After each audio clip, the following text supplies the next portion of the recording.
Alright folks, welcome back to the channel. This is KGB Customs LLC, where we try to share some of the more interesting and even historical custom handguns and the occasional long gun. Today we've got an itty bitty piece here for you, and not perhaps a highly customized piece, although I felt it well thought out and certainly worth sharing because it's something you don't see come to market very often. What we have is a Smith & Wesson 317, which is a airlight, J-frame, 8-shot, 22 long rifle. These guns were great little carry guns or tackle box guns, pocket guns, walking the dog guns in their stock form. They were only made pre-lock about 3 years, 4 years. This particular one was manufactured in 1998. They introduced the gun in 1997. This gun has had a trip down to the Southern Gentleman Hamilton Bowen shop for one of his custom fixed sight sets. Bowen marketed these sight sets for about 10 years, 12 years. They are a great solution, or were a great solution. He no longer offers them. Of course, he's announced his retirement, but he stopped offering these a little while back. I don't know, probably been 5-6 years anyway.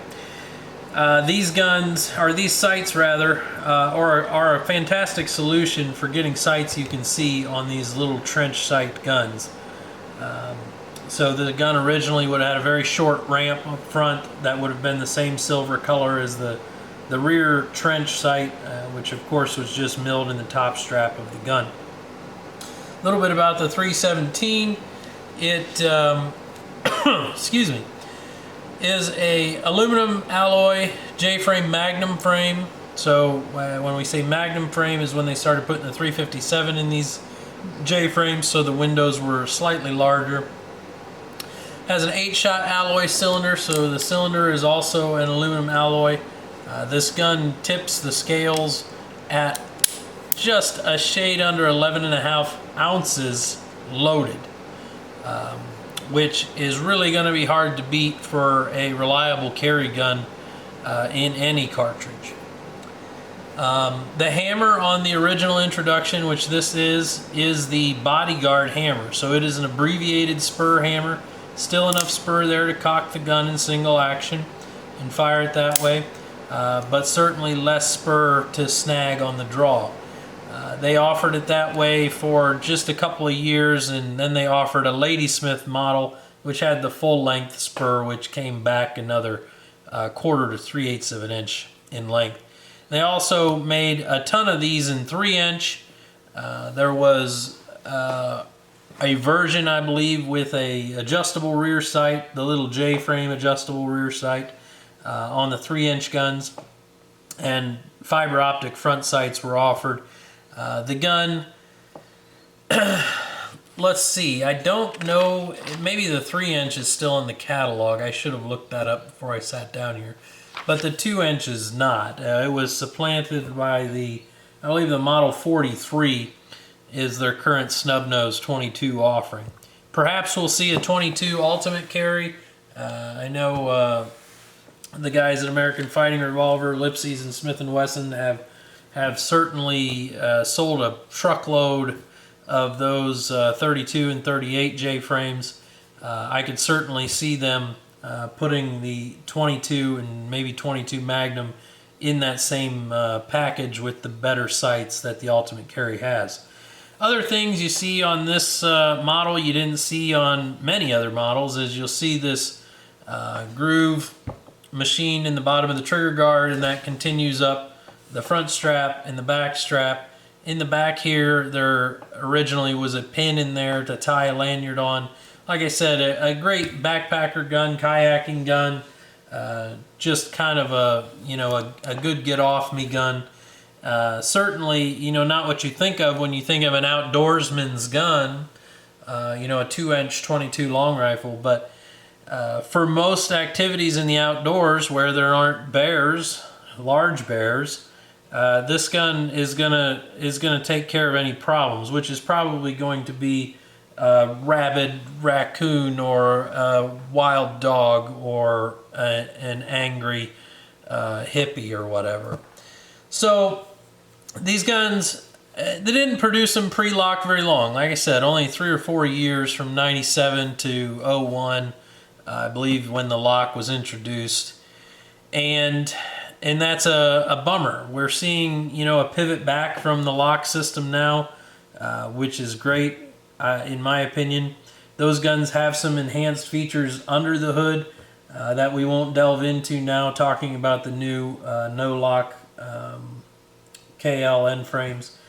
But suffice to say, it's a good pivot for Smith & Wesson, I think, certainly bolstering their sales. A little bit more about these sights. So Hamilton Bowen, we've talked about him on here before, and we'll talk about him on here in the future. But the man is certainly a genius, and he cooked up these very polite, tidy sights that were no wider than the frame, and looking at it, maybe 3/16 of an inch taller than the original top strap height. This one features a full white outline rear and a white stripe front. The white stripe front is something Hamilton uses a lot. The rear is neatly held in place with one single screw, and the front is machined recess in the little tiny barrel rib there and pinned in place like a traditional front sight on a Smith & Wesson revolver that has a pinned in front sight, which is many models. So one thing that Hamilton had to overcome with these was that not all of the barrels were screwed in top dead center. And it's a fixed sight gun, and his replacement is also fixed. You cannot adjust these up, down, left, or right. Of course, you can adjust height with the replaceable front blade, but you can't move your left and right. So a lot of these guns came from the factory that wouldn't quite shoot perfect left and right, and they'd all be within a few inches usually, especially for a gun like this that's working within 15 yards largely. And a lot of guys would play with different ammos to get them to settle in. I know, I shoot a lot of single action armies, and those are fixed sight guns unless they're a New Frontier, and fussing around with the load can sometimes bring them over one way or the other. Anyway, so Hamilton solved that by having front sights that were machined offset. So he would have front sights that were just true, straight up and down. They pinned in top dead center, and they stayed top dead center. So all the slots would be machined top dead center, true top. But if the barrel flat laid over one side or the other, the sights were machined because the part of the sight that goes in the slot is about half the width of the blade itself. So he would machine those half moon on the bottom offset, and that would give him the ability to move that a few thousandths left and right to correct any minor windage issues. Really forward thinking and a great solution, whereas most guys would have probably figured out a way to attach the back sight off to one side or the other, but then it would have overhung the frame because it is the same width as the frame. So a great little gun. I asked Hamilton about it, and he said, they were a great solution, but a really hard modification to make any money on if that's all you were doing, between shipping, install, and then regulation, because Hamilton won't let it out of his shop unless it's regulated with live fire. So ammunition costs was certainly, they weren't all 22s, guys. So ammunition cost was certainly a concern, because he did offer it on any fixed sight Smith & Wesson revolver. He may have even done it on some Colts. I didn't ask him, but I I've seen it on a number of K frames and J frames over the years. I hadn't seen one done like this probably 3 or 4 years. I saw a bodyguard that a friend of mine had bought that had Hamilton sights on it.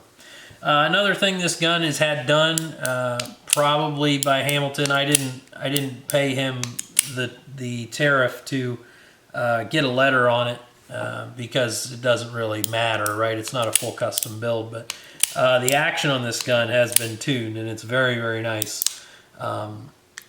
I have not weighed this action, but I would estimate that pull is probably just inside of 10 pounds, which is really as light as you want to go with a rimfire Smith & Wesson, in my opinion, to keep reliable ignition. Now, we talked a little bit about carrying this gun, and a lot of guys still say, oh, I'd never carry a 22, but recent ammunition developments, we'll say, with the Federal Punch load and the CCI uppercut bullet, I wouldn't be the least bit afraid to throw that in my pocket for 99% of encounters. And like I said, I didn't put the contents of my pockets on a scale next to this, but I would wager all the crap I carry around between pocket knives, fingernail clippers, chapsticks, wallets, etc. That stuff far and wide outweighs this rig. And when you take into account the amount of leather snaps and an all-steel 1911 that I carry every day, this would feel like absolutely nothing in a pocket holster. And the Federal Punch load is a 29 grain bullet. It will get about 18 inches of penetration. And from what I've read, I haven't shot it into anything myself. It doesn't really get much expansion, but it's built for penetration. The FBI standard, I think, is 12 inches of penetration for acceptable use for their use. Then you got the CCI uppercut, which came after the Federal Punch. It is a little heavier bullet at 32 grains. That bullet, it will get 10 inches of penetration. So not quite as far of penetration, but you think of the average human body, there's not a lot of lines you can draw 10 inches long that you're not going to hit some vitals. Especially for contact shots, right? Or near contact shots. So the CCI uppercut advertises expansion. They show these real pretty bullets with expansion, almost 2x caliber.